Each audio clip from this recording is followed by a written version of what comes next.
এক বঙ্গ সন্তানের নেতৃত্বে চিকিৎসা ক্ষেত্রে যুগান্তকারী পদক্ষেপ। দুর্ঘটনায় হাত পা বা অন্য কোনো অঙ্গ কাটা গেলে তার জায়গায় কৃত্রিম অঙ্গ প্রতিস্থাপনের চল দীর্ঘদিনের, কিন্তু সেই অঙ্গে মানুষের খুব একটা নিয়ন্ত্রণ থাকতো না।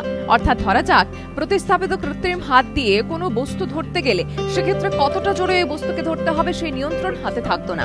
সেই পথে এবার এক ধাপ এগোলো আমেরিকার ওহিও স্টেট ইউনিভার্সিটির রিজেনারেটিভ মেডিসিন বিভাগ। নেতৃত্বে বিভাগীয় অধিকর্তা চন্দন সেন।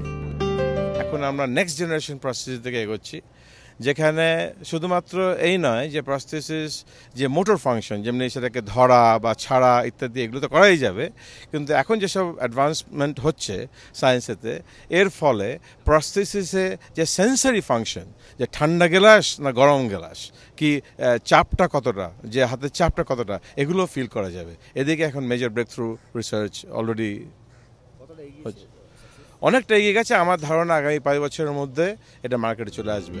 পাশাপাশি 3D প্রিন্টিং এর পথ ধরে এবার অবিকল মানব শরীরের প্রতিমূর্তি তৈরির উদ্যোগও নেওয়া হচ্ছে, যাতে মানব শরীরের কোষের নমুনা নিয়ে শরীরের মধ্যেই তৈরি হবে কৃত্রিম অঙ্গ।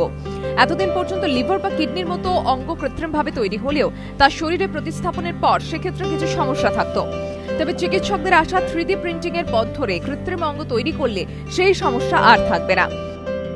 এখন আমরা লাইভ সেল প্রিন্ট করতে পারি, one cell at a time, এবং এমনভাবে ওরিয়েন্ট করতে পারি বিভিন্ন রকম কোষকে যে একত্র 3 ডাইমেনশনালি তারা একটা টিস্যু বা অর্গান হিসেবে কাজ করতে পারে।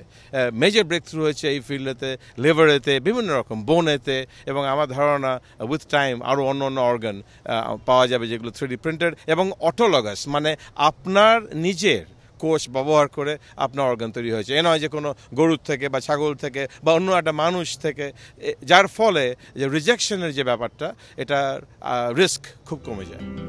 এত গুরুত্বপূর্ণ উদ্যোগ পর্বেও বাঙালি চিকিৎসকের মনে আক্ষেপ, আমেরিকার পর ভারতীয় চিকিৎসা ক্ষেত্রে কবে দেখা যাবে এই ধরনের পদক্ষেপ। তবে আসার কথা, এ বিষয়ে ইতিমধ্যে ভাবনা চিন্তা শুরু করেছে এইমস। নিমাই পান্ডার রিপোর্ট, এবিপি আনন্দ, কলকাতা।